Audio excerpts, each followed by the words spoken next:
Welcome back to the Smart Driving Cars podcast. Thanks for spending time with us once again.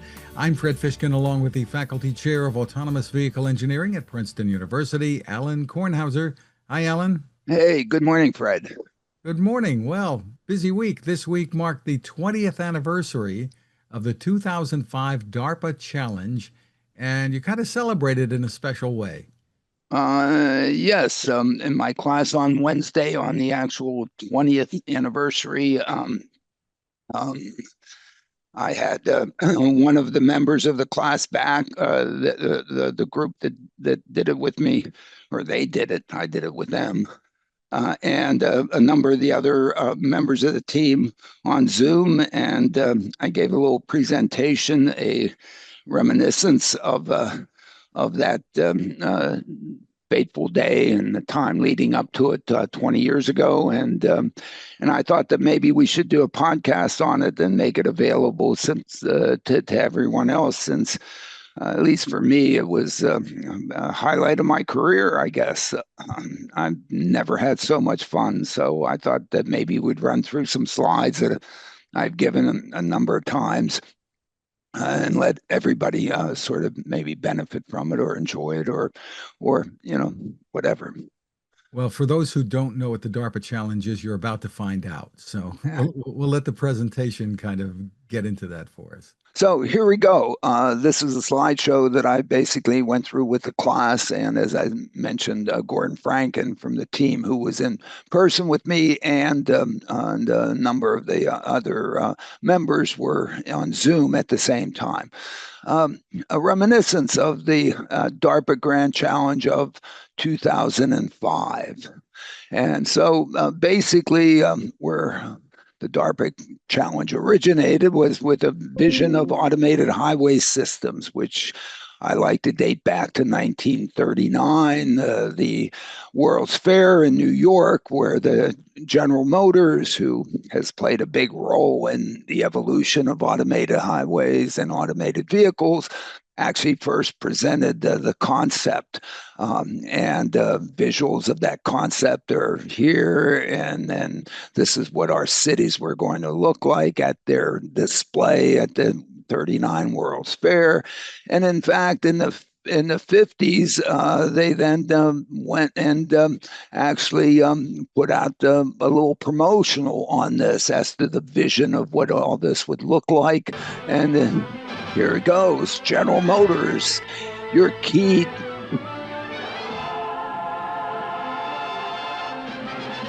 The key to the future, my goodness, in all the 1950s. Look at how nice it was in the 50s. Why aren't we back in the 50s? Guys in the front, ladies in the back, singing in the car. My goodness. And I guess they're stuck in traffic. I guess traffic even in the 50s was a problem. Oh, and an AM radio in the car. My goodness. Ooh, and a screen pops up. Oh, and maybe it's a screen to the Autoway Safety Authority. And here we are on the Autoway Safety Authority in the future. This is Firebird 2304. Firebird 2304. How are things on the Safety Autoway? Safety Autoway. Power to Firebird 2. I mean, can you imagine? I mean, Cold War all over this. To the tower. We're heading for Chicago. Please route us through. Over.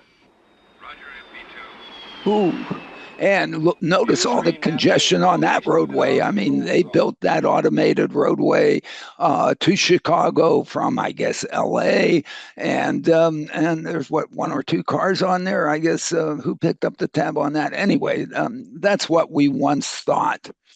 That led to a number of studies that I participated in the 70s and the 80s, and then in the 90s, the automated highway system, which culminated in having a string of cars in a platoon going down, I guess it was I-5 or 15, There were magnets down the center, and they were basically magnet followers, I guess, or car followers, and doing lateral control with them.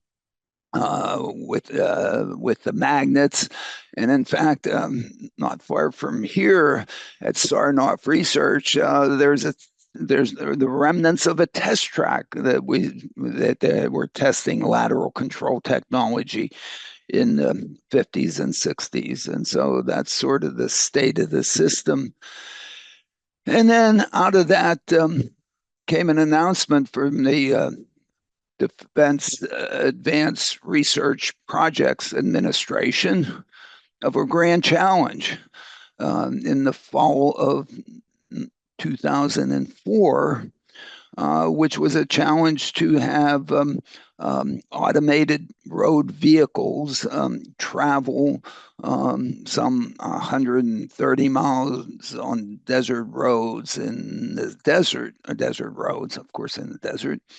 And the reason was because the Defense Department had a vision that maybe 25% of its trucks by 2015 would not have drivers in them. Why put troops or drivers in harm's way driving logistics vehicles when in fact an automated system might be able to do it? And really a grand vision by the Defense Department, and try to incentivize the industry and researchers to do this. They had a challenge in which basically a prize of $1 million was put up if someone could put together a vehicle that could travel that distance and not crash without anybody driving it except computers. And so with that, I'm teaching class in the fall of this class, in fact, very similar to this class, in the fall of 2004. And the student in the back of the room, Ben Klaber, raises his hand. Professor Kornhauser, is Princeton going to participating in this challenge? I mean, here we're talking about personal rapid transit, automated vehicles, and so on. We should be out there building one. We could win. We could win. We could win $1 million. Ooh. Ben, take it easy back there. No, but Professor Kornhauser, Ben, easy now. Come on, this is tough. This is really tough. There's no guideway. You're just out on the road. There are obstacles. You've got to be. I mean, yeah, that's a lot of coding that needs to be done, and the control systems have to work. Da da dee da da da. And we certainly don't do that stuff here. I mean, we teach you equations. We do mathematics. We write code. We don't do this. We don't actually build anything and actually have it do something. I mean, this is Princeton. Oh, Professor Cornell. Plus then it's really hard. Nobody's going to be successful at this. And so, of course, then the race the challenge is on. I read in the news that in fact Carnegie Mellon had the best vehicle. It accomplished 7.8 miles before it crashed and burned, and it was the best of the bunch. And so, of course, I come into class and after with that headline, and I go, "Oh, hey Ben in the back, hey, Ben, look, I told you so. It's a good thing we didn't participate. I mean, do you think we would be better in Carnegie Mellon at this? Come on. I mean, and they only went 7.8 miles. They were supposed to go 100 and some miles. I know this is really tough." Oh, yeah. And Ben says, "Okay, yes, you're right." And then all of a sudden, DARPA announces that because nobody won and they still had the $1 million prize, why don't they do another one of these things next year in 2005? And they'll have the DARPA 2005 Grand Challenge, and everybody will be better prepared, and somebody assuredly will win the prize. And of course, Ben raises his hand back up. Professor Cornhusker, can we take part in the 2005? We can do this. We could be competitive. We could win. Oh, hey, Ben, remember what I told you? No, cut it out. This is a plus. Come up here and let me look at your fingernails, Ben. Ben, your fingernails. Um, Look at how clean they are. Look at how well manicured. I mean, and look at everybody else's nails in this room. Anybody out there really, have any dirt underneath their fingernails? It requires dirt under your fingernails to do this kind of thing. Oh, no. And in fact, Ben at the class was on Zoom, and he confirmed that in fact we had that discussion about the cleanliness of his. I mean, look at Ben. I mean, of course he has nice, clean fingernails, and still does. We didn't. But come on, Professor, come to lunch with us. We'll convince you. And so I went to lunch with a bunch of students, and they convinced me that hey, they really wanted to do it. And I said, well, the most important thing in life is showing up. And if all of you and some of you, or at least some of you, are going to show up, and let's see what we can do. But you got to show up. And there we were on October 8th, 20 years ago, at the start of the DARPA Grand Challenge.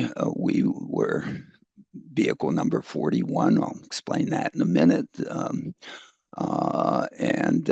We were the 10th seed. So through the preliminaries, we had achieved 10th ranking out of 42 teams or 44 teams that were there.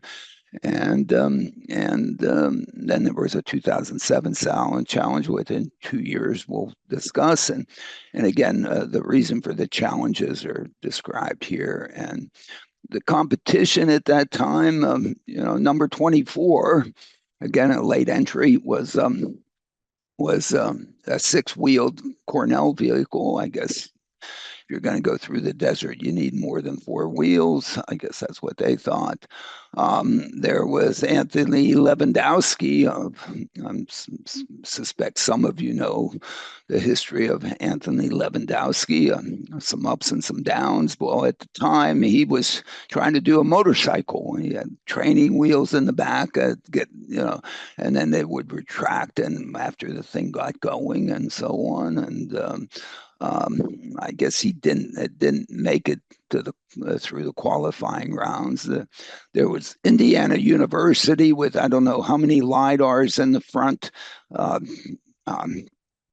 They had their challenges. I guess you want some redundancy, but if the redundancy is all the same product, then well, maybe it wasn't done for redundancy. There was Oshkosh, who's a manufacturer of army or military vehicles. They were a vision-only team. There were two. I'll mention they were the number one vision-only team, and were actually completed the course. Did a great job. And then there was Carnegie Mellon. They had two vehicles. This was one of their vehicles. I guess, again, they're maybe taking the approach if there's an obstacle, they'll just run it over it and push it aside. I don't know what the heck that thing was, but whatever. I guess it did something. And then there was, and they finished, and then there was Stanley of Stanford, who won. I think there were 3 or 4 finishers. They were the fastest.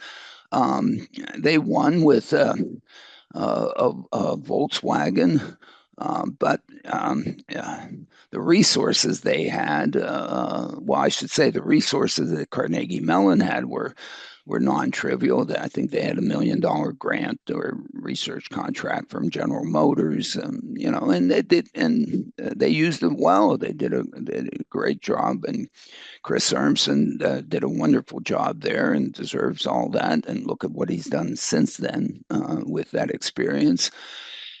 And then back to Stanford.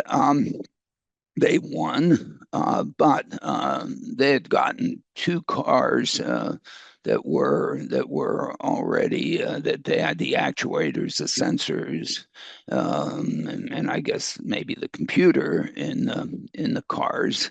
Two Volkswagens, and at least what I heard was 30 Volkswagen engineers working with them. So talk about I guess they should have won.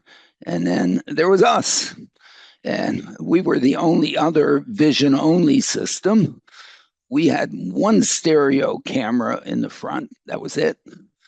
That was our sensor system. We did have two GPS antennas, courtesy of Trimble, who gave us those things. We were, of course, licensed, I guess. We had a license plate. The license plate in the back looked exactly the same as the license plate in the front. Whatever. I guess we were somewhat licensed, and that was us.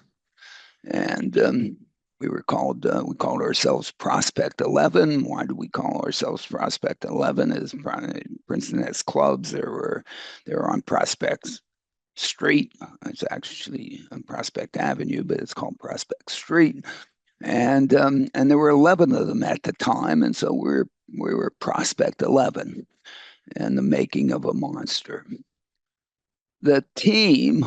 This is our team. This is the students that put it together. There was Andrew Sachs. Andrew, this is the fall of 2005, and Andrew's class of 2008. So he was a fall semester sophomore, and he's now a professor at Harvard.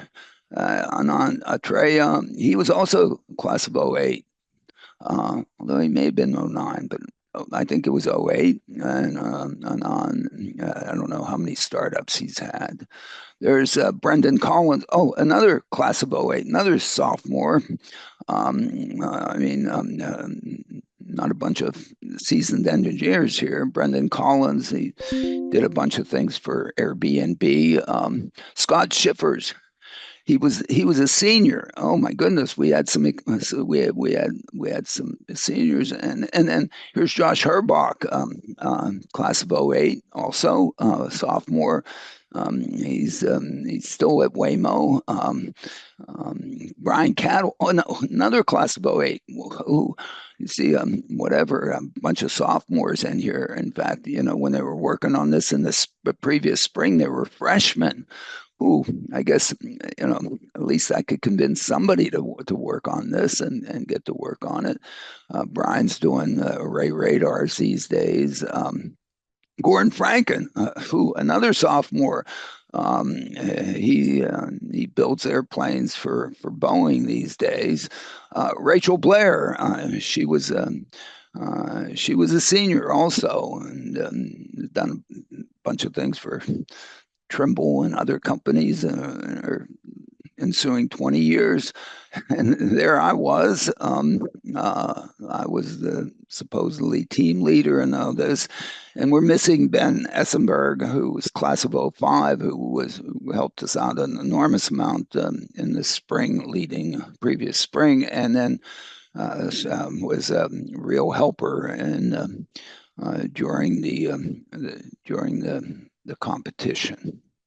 With that team, as you can see, all of our experience, the real objective that we had was not really to win the $1 million, but really to enrich the academic experience of the students.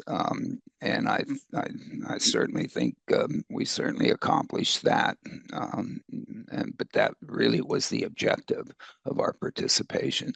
The constraints is that we had essentially no money. I mean, we didn't even, I don't know that we knew what LiDAR was. If we would have known how much a LiDAR was, there was no doubt that we couldn't possibly afford one. We could barely afford a stereo camera pair to give us stereo images and that we could process to be able to identify objects ahead and to basically gauge how far they were ahead and locate them relative to our current position.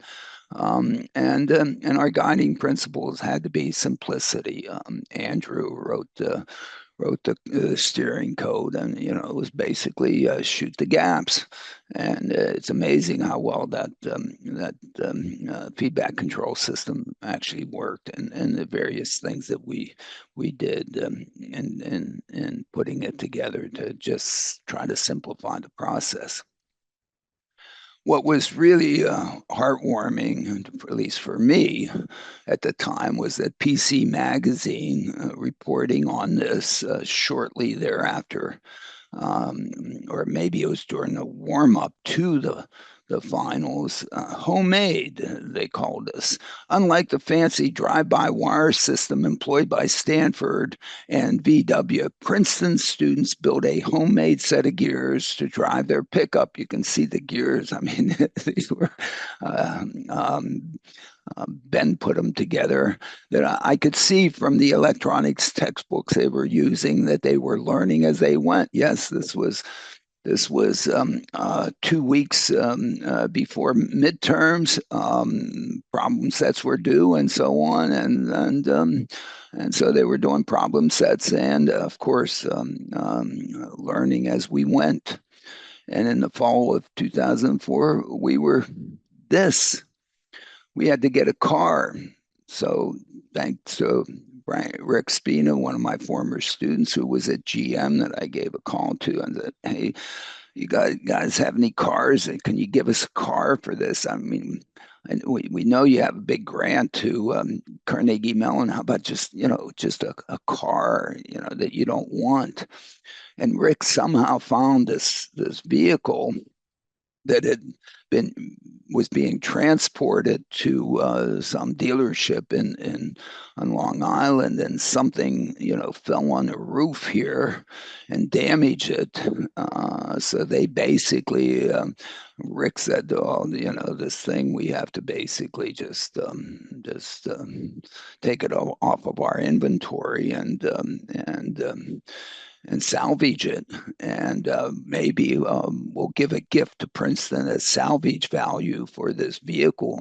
We can probably, we can expense that on our books or something like that."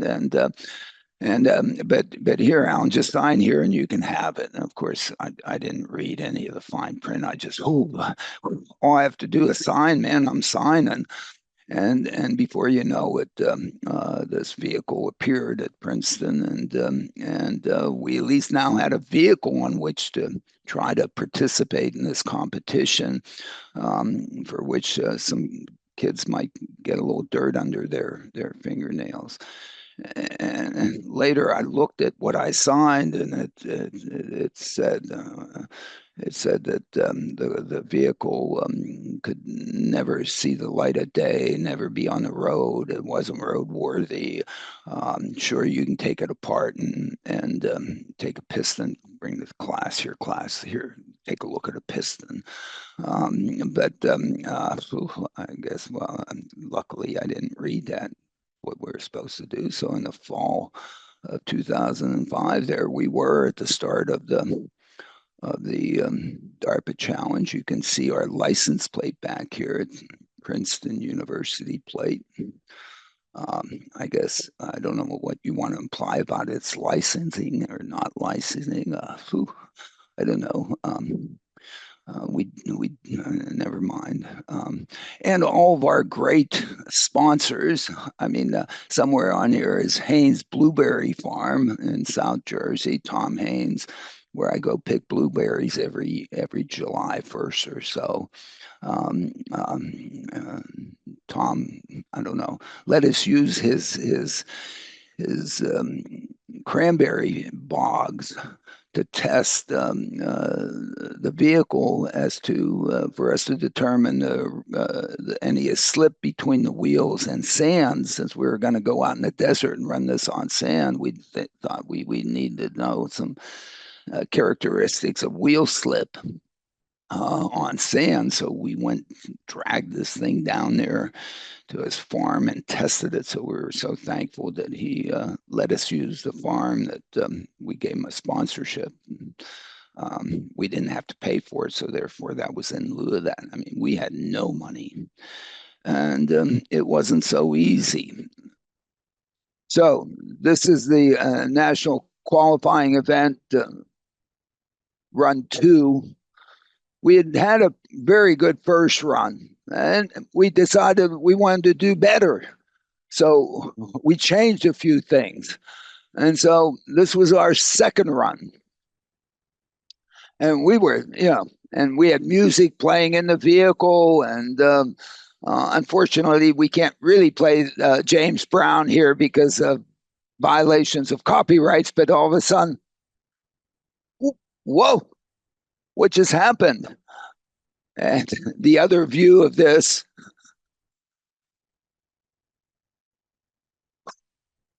whoa, whatever improvements we made, oh my goodness, well, maybe it'll be better here, okay? Oh my, what did we do? Get the calibrations wrong? Oh, ouch. Oh, but the learning that was going on, but for the learning, Physics 103, a perfect elastic collision. I mean, just perfect. So, as you will see, Gordon Franken put this together.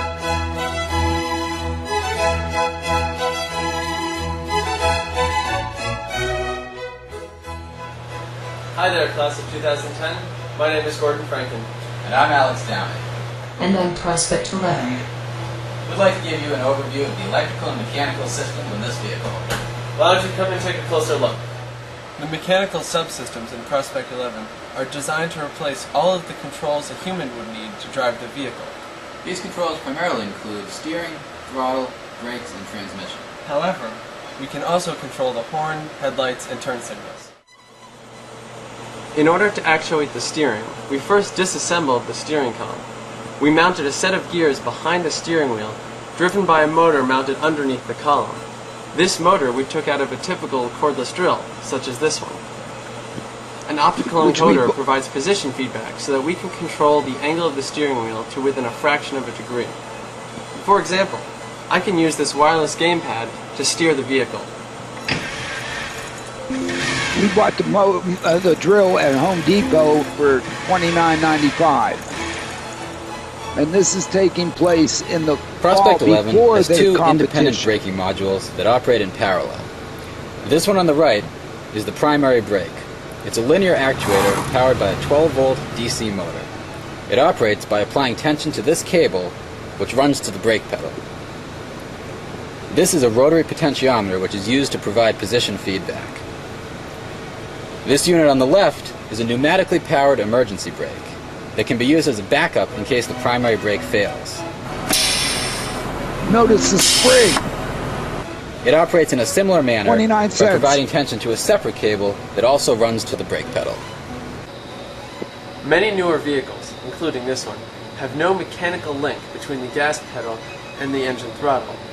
Instead, the gas pedal is an electronic sensor which communicates with the engine control computer. Rather than physically actuate the gas pedal, we interface directly with the engine computer, simulating the sensor response of the original pedal. This is accomplished using our electronics panel and data acquisition unit. Together, these allow us to communicate with many of the sensors and actuators. To automate the transmission, we replaced this column-mounted shifting lever with a linear actuator mounted under the dashboard. It's powered by a 12-volt DC motor. We also tapped into the signal lines so that we can determine at any time what gear the vehicle is in. In autonomous mode, the vehicle will automatically select the appropriate gear for a desired direction of travel. Shifting to drive. Drive. Shifting to reverse. Reverse. In manual mode, this toggle switch allows a human operator to manually shift into any gear.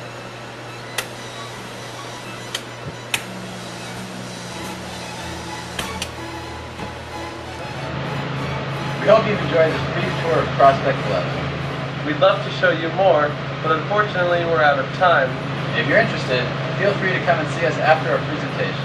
So long for now. Bye!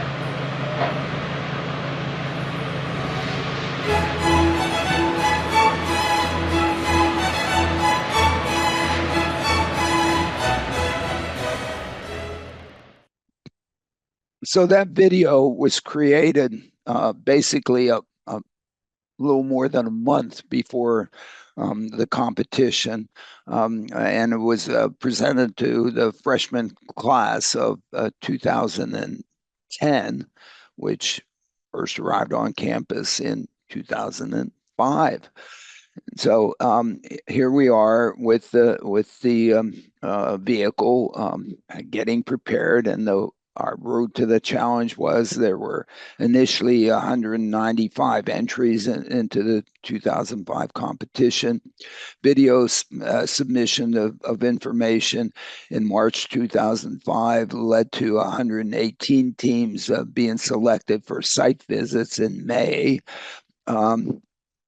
We didn't do so well in that site visit in May, and of course I think it was Brian Cattle who wrote the appeal saying that, oh my goodness, dog ate our homework. We were studying for finals and so on in May, and we just didn't get all the details done.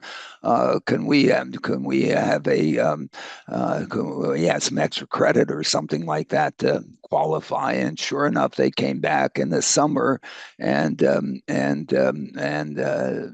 a second site visit in August.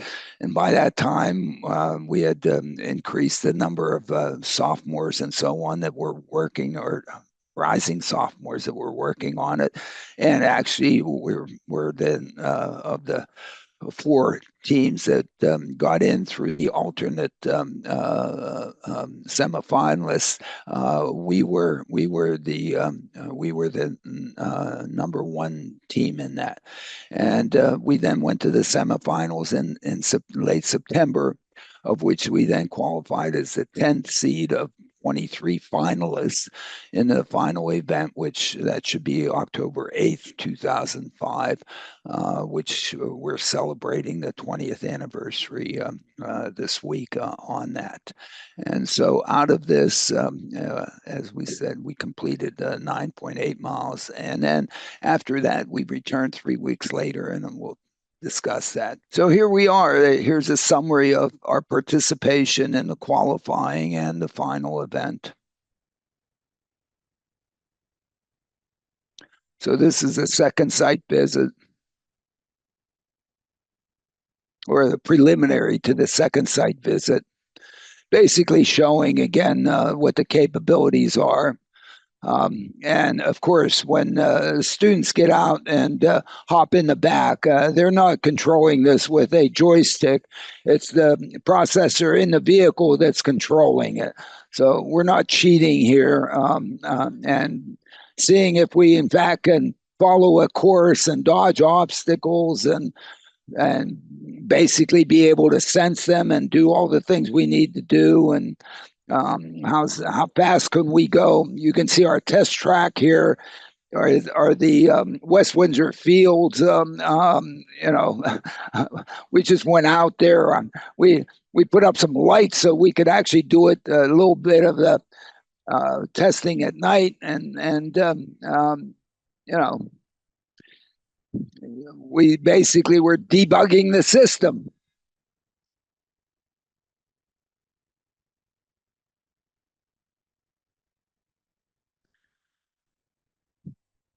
Making sure that trying to figure out where we actually are relative to where we're supposed to be. There's error in GPS that we're trying to take out. Basic problem is that when GPS gives you a value of where it is, at what time is that value still an issue? And this is a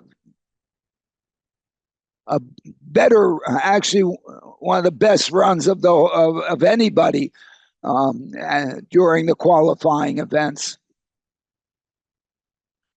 So, of course, we're supposed to go between the gates, and you saw the one test run where we didn't.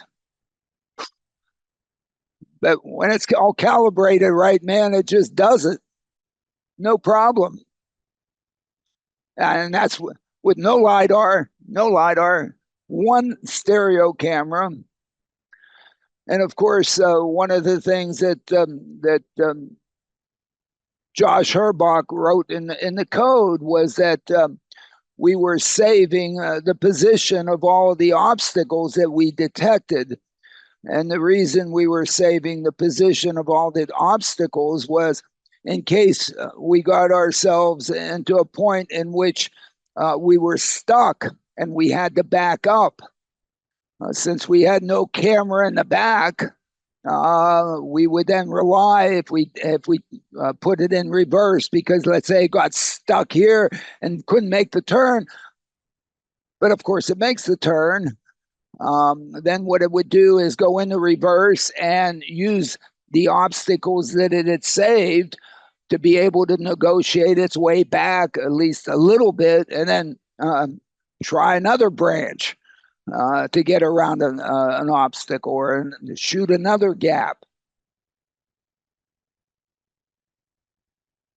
This is a simulation of, Jersey barrier. Hey, we're from Jersey. We should be able to handle Jersey barriers. Did it beautifully. Well, in 2005 parlance, we did it beautifully. Then, of course, they set up some more vehicles that you sort of had to get around. And, oh, my goodness, are we going to hit it? Are we going to hit it? Are we going to hit it? Are we going to hit it? Are we going to hit it? Well, of course not. I mean, maybe a little jerky. We can improve that, of course. In the context of today, I mean, but it is 20 years later, and 330 billion of investment worldwide tried to shake us up. Is that going to, make our systems, malfunction? No problem. In some sense, no problem.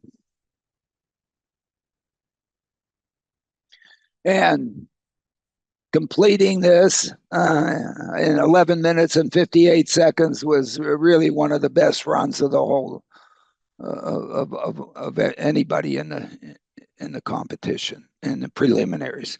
And then on to Prim, Nevada on the 8th, 10th seed and being launched. And so here it goes, and it's a warm day, and I think at 4 o'clock in the morning, Josh programmed into this, hey, what happens if we have sun glare and the sun is in our eyes? What do we go in our eyes? I mean, we did have two, but in our only camera. And we said that my goodness, we know where we are, we know the time, we know where the sun is, we know our heading. So we know whether or not we should be able to, there's sun glare. And if so, then do a serpentine move instead of go straight. Or just for now, rely on GPS and forget the object of avoidance piece. And hopefully we won't hit anything. But that's kind of the bootstrap that we were doing at 4 o'clock in the morning before on the 8th. Thank you, Josh, for putting that in there. And so we're just going down the roads, and this is just a camera in there. And we did have music playing in here, but because of copyright rules, we can't play you the music that was playing in the car at the time. that we're, of course, recording this on inside the vehicle.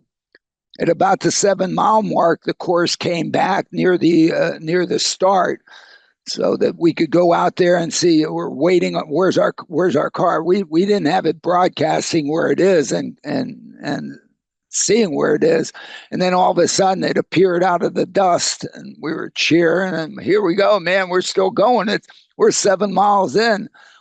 We're almost as far as Carnegie Mellon went last year. My goodness, here we are again with our objectives of academic experience, no money, and simplicity. And then at about this point, you'll see that in fact the video it's starting to basically serpentine here, and it's not because we're about to run into the sun. We have a problem, and shortly thereafter, here we were red flagged, and that was the end of our run. I think the distance that we traveled was 9.8 miles.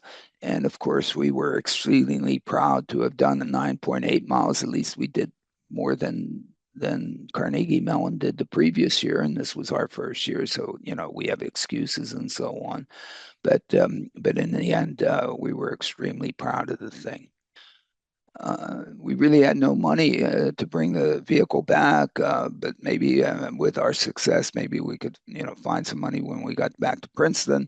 And we decided to just park it under a solar array at the University of Nevada, Las Vegas. We had tried to talk to the dean of engineering as to whether or not they had some other place for us to park it, and they sort of suggested we might leave it under that, so that at least it's in the shade, and said that we're going to come back during a midterm break, which was in 2 weeks, and get the vehicle and bring it back home. And they said fine, and so we went back to Princeton. The students took their midterms, and then we got on the plane and we came back and found the vehicle.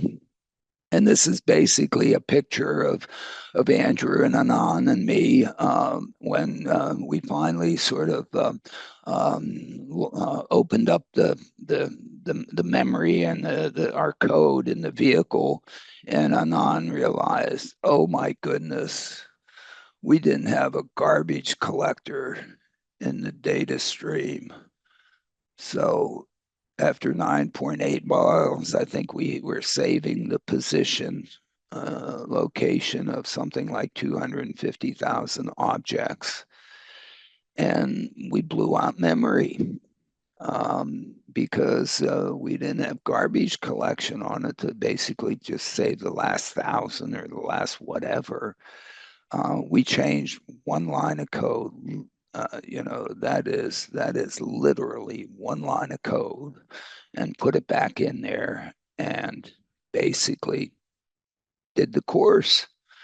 We did the course. We took we rented a van to be a chase van.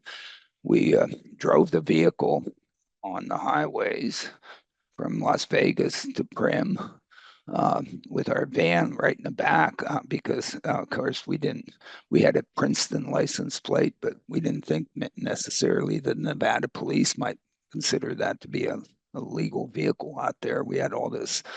I mean, you think a Waymo looks bad in San Francisco, or a Zoox looks bad with all of its lidars and schmidars on. I mean, look at this thing going down the strip in Vegas. I mean, it's amazing we didn't get pulled over immediately. I'm driving this sucker, and we drove it to Prim, and said, okay, in the morning we're going to go out and we're going to run the course. And the next morning we ran out and did our own start, and we ran the course, and we ran the course, and we did beer bottle pass. When we were doing beer bottle pass, I did as Andrew. I was behind the wheel, ready to take over in case in case the thing went over the side. And I told Andrew, you can't ride with me on this. You have to get in the chase vehicle with the others. Because if this thing goes over and I survive, I don't want to have to face your mother. So we're not doing this. And so, yeah, that is a little too risky. And so I stayed behind the wheel. We actually did beer bottle paths 3 times, and we did it once at night. And it turned out it worked better at night than during the day. Why? Because the headlights highlighting the obstacles, it had those obstacles nailed. Why? Because of the edges associated with the lighting access from the headlights. Surprised the heck out of us. It just worked so well. We did that. We actually did the 2005 course twice, and we did the 2004 course in reverse. Because that had come from Barstow to Prim, and we ran it from Prim to Barstow. Why? Because we happened to be in Prim, and we had the coordinates for that. I do need to put, and of course, the highlight of that is these are the GPS tracks that we took, because I put Copilot in there and say the GPS tracks of exactly where we went. This is our tracks going out there. I do have to put an asterisk as to say that the thing ran the course. It didn't really run the course. There is an asterisk. Why? Because as we're going down, I don't know, after, 5 miles into the course from Prim, all of a sudden I look ahead and there's a lake, there's water ahead. And of course, I had to disengage and grab the wheel and not go into the water. Well, it turned out in the intervening 2 weeks, there had been rain showers there. And of course, this is a dry lake, that lake bed that the course ran over. Okay. But after it rains, it's not a dry lake anymore. It's a lake and it's mud. And in fact, our chase car got stuck in the mud, and we had to pull the chase van out of the mud using Prospect 11. So yes, there are some. We didn't really run the course, although we did run the course. And certainly, I guess, at least in my own mind, if we would have had not had that memory leak, won that extra line of code, if, but that's an if, then I think we would have completed it back then. I mean, this is what these students put together with basically nothing, and got an enormous amount of dirt under their fingernails in doing it, which I think has. And they've done so well in the ensuing 20 years that, at least for me, without a doubt, it was highlight of my career. So after all of that, Alan, with the success that you had, I mean, it really was a great success, and you found out just the bit of code that needed to be changed, and would have probably completed the course. Where did you think we'd be at 20 years later with this technology?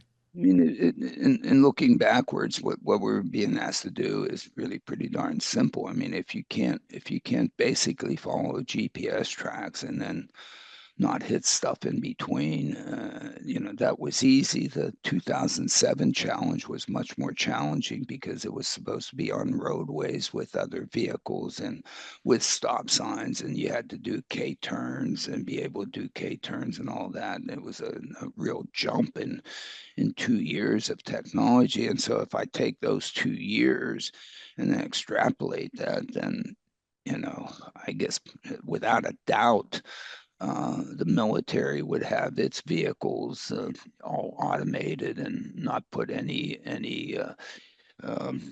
soldier in harm's way. I mean, I still can't understand why we have piloted jet planes. When you look at it, really, you're going to put a pilot in a plane that's looking at instruments to fly it? I mean, the instruments, No. One sense, one can even ask, why do we have pilots in commercial aircraft? I mean, no, and we don't have to start discussing, the India air crash, and say, hey, we're basically at a point in which is it more or less safe to have a pilot in there? Um, it's just an ugly conversation to have, but I think it's one that, my goodness, the frailties of a human. Most humans are really great. The problem is at the end of that distribution, there's some stuff. It's what I continue to say with respect to safety on the highways, on our roadway system. For 90, who knows what percent of the people that aren't misbehaving, everything's fine, no problem. Okay. It's the misbehaviors that cause this. In some sense, if it is the misbehaviors, then there's no doubt that the technology is way better than the misbehaviors. There's no doubt that the sensors in vehicles now sense what's around me better than I can. Okay, I mean, if you have 360 vision out there that updates 36 times a second, it's seeing this way and that way 36 times a second, and backwards and forwards all at the same. What? It takes me what? And processing it at cycles, at my cognitive cycles, and seeing things, and converting it into information that'll be. I can't compete. Now, is all the code really working well and takes everything to do? And does it really recognize that, that there's a little chain there, and, we can recognize there's a chain, and oh my goodness, if we go through the chain, we can't get any benefit. You kidding me? So I think that where we are today is, or I guess what your question was, where do you think we would be? I don't know. I just thought that I've been working for so many years with personal rapid transit and using automation to provide mobility to the general problem of mobility in the United States, not just the 2% that happen to live along a corridor in which there's enormous demand for which you can put a choo-choo. Okay, that's 2% of the country. The rest of the country, what do they do when they want to go? They've been forced. They found that the way to really do what they need to do is they had to buy a car and get a car, and they're able to do. It's the band response and get home. Get there and get home, because the vehicle waits for them, and get home. Okay, so of course they go. But all of a sudden, if you don't have the availability of that vehicle, where are you? You're walking. That's how you're getting home. You're going to get there and you're going to get home by walking. And if walk is okay, then we might as well be in Pompeii before the whatever. Okay. We're in cities that are, I mean, it's a whole different, I guess we can't have 8 billion people on the planet. Okay. So if you had had this glimpse into the future back then, and we're able to see what's going on today, would you have said that's pretty good? Or really, is that all we've done? Or what do you think you would have said? I don't know. Of course, I thought the problem was easy, even though I told Bill Ben, no, this is a hard problem. I thought it was, but it's just, today it marvels me how good it is. Okay, it marvels me that it drives better than I drive. I'm convinced it drives better than I drive. And I I'm think you're just talking convinced. about Tesla's FSD tech. Well, I mean, that's the thing that I happen to use often. I don't know the others. I'm assuming the others are just as good. I'm assuming Waymo's even better.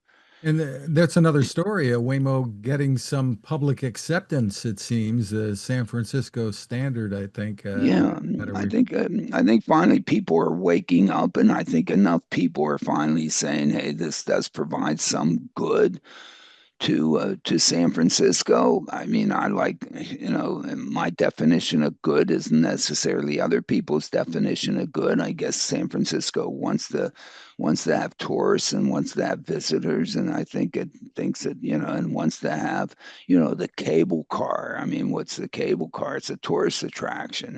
It is also a very good mobility system. When you got to climb a grade that's like that, you like having somebody pull you, okay? Otherwise, woofing it is pretty tough, okay?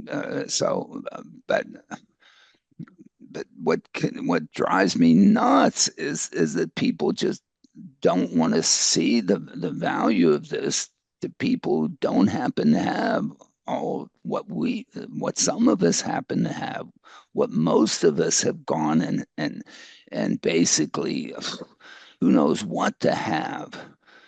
And here these things they can do that too. Okay. They can be more than just a 12th alternative. Oh, let's see which one's on top today that I'll choose when I got all these ways to go. Some folks, they could have this up here or they have this way down here. They don't have the in-betweens. And even the things that might be better. And it's kind of a shame. And the fact, and people want to talk about safety. Oh my, I'm tired of hearing about safety. Okay, you want to solve the safety problem, have people behave. Okay, it's no, it's the misbehavior. It is a misbehavior, my view. Okay, you don't have to agree with me, but that's the way I see it. Well, That's I the think bulk of it. we're gonna wrap up on a bright note, I think Uh, here, Alan. You had a bit of a surprise this week. An award inducted into the Hall of Fame of the New Jersey Intelligent Transportation Society, and that came as a surprise. You were you didn't know you were getting this. Yeah, it turned out it was on on the 8th too, and of course, they apparently they wanted to award it at like 1 o'clock, and they wanted it to be a surprise, and of course, then they contacted Elizabeth. She was the person that was supposed to drag me to the thing for whatever reason, and to be a surprise, and I guess she just told him, hey, if you do this at 1 o'clock, he's not showing up because he's got class of 120, and there's no way, even if it wasn't the 20th anniversary of the DARPA, there's no way he's not showing up for class. I mean, that's just the way, hey, that's the way I happen to run my life. I guess I do have at least one priority, and so they got him to move it to the morning, and Elizabeth dragged me to some event, and I'm rolling my eyes. Do I really need? I mean, but I'll come and support you, dear. I'll be a good husband. Okay, once in my life, I guess, and whatever. And yes, it was. Yeah, it was. I mean, but what most people may not know is, I guess, I was very instrumental in creating the Hall of Fame 30 years ago. Way, to come some early parts of what was called Smart New Jersey at the time. I mean, we wouldn't be stupid New Jersey, would we? I mean, certainly, we have smart driving cars in Princeton. I mean, we wouldn't have stupid driving cars, would we? I mean, look at your shirt. I mean, so but we just thought way back in the day that some people, it really worked, very hard to try to improve mobility with technology and to use technology appropriately in improving the quality of life improvements that come from mobility. And I think that that's still the central piece of this thing. And to me is what continues to motivate me, I look at, it's not that I want to unemploy people. It's that, my goodness, the quality of the mobility that you can give if you can just tell a machine what to do. Telling a person what to do is you got to get their buy-in. A machine, you build it so that it buys in automatically. I mean, it's just easier. It's just easier. And you say, well, what about the people you unemploy? And yes, they're going to have to learn. They're going to, but the opportunities that are created by this are just unbelievable. I mean, the opportunities that a steam engine created. Sure, it unemployed a bunch of people that used to have to lug and whatever, or lift or so on. Ooh, I tell the students, look at Excel, a spreadsheet. There used to be roomfuls of people with green eye shades and so on, with ledgers in front of them that would write down and add up columns of numbers. Sometimes using I have one of those calculators in my office, a spreadsheet, and maybe many of them had MBAs. A spreadsheet, unemployed. How many? Can you imagine how many of those folks Macy's had working to log all of their sales and add up and to do purchase? But it made them so much more productive. It allowed them to really reduce the price of goods and provide them and improve the quality of life of how many people. And in improving that quality of life, generated how many more jobs? 50 years ago, the country was half the size in population, had give or take the same unemployment rate.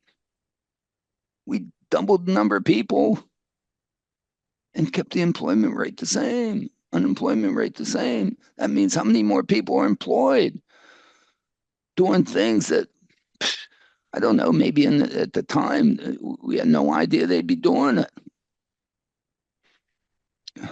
Like writing code or something to do Bitcoin. I don't know. building compute centers to do AI. Who knows? And I think it's the same thing with AI. Everybody's worried about, it's going to make people more productive. And because more productive stuff will be better and cheaper. Really tough stuff will be a heck of a lot cheaper. And because it's cheaper, more people will be able to, if more people consume it, then I don't know. The Ponzi scheme is our consumption. When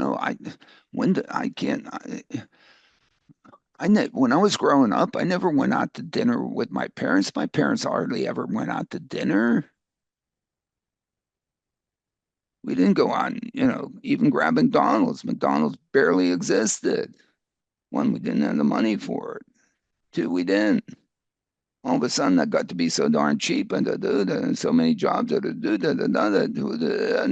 nobody's cooking anymore. Who do we really unemploy with the automation? In the end, it's each of us. Instead of having to drive, we don't. Instead of me having to give you a ride, I don't. I doubt that it unemploys one gig worker of Lyft, because the number of rides that they give is just not all that many, and those will continue into the future. But there'll be more rides. More people will go to more places. People say, oh, what about congestion? Oh, my goodness. Well, maybe we'll do it with ride sharing. And even at the MIT forum on Friday, people were talking about phantom Waymos with nobody in them. Oh my goodness. There are cars running around with nobody in them. Everybody says, oh, that's terrible. Where were they, last week when a Uber driver was driving from who knows where to come to my house and pick me up and take me to Newark Airport? That should have been called a phantom Uber. Because that guy, who was a guy, could have been a gal,